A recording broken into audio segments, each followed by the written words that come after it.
Welcome to this lesson. In this lesson, I'm going to talk about how to select project aspect ratio. For that, you have to visit on desktop and then you click on this Wondershare Filmora 9.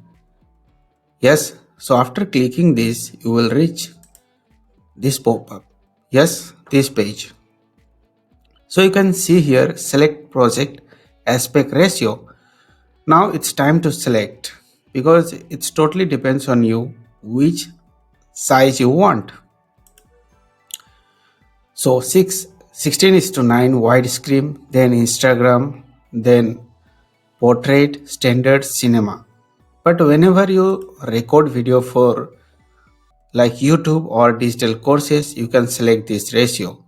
Yes, it's very simple. Even if you select now and at the time of export, you can choose another ratio. No matter whatever the situation, you can change anytime. You can edit anytime. Next is new project or open project. Or here you can see project library. If you have something in the library, you can click here and you will get from here. So if you want to create new project, you just click here and you will reach that particular editing area from where you can edit your video. So we will explain these things in the next lesson. So thank you so much for watching. Meet you in the next lesson. Bye bye.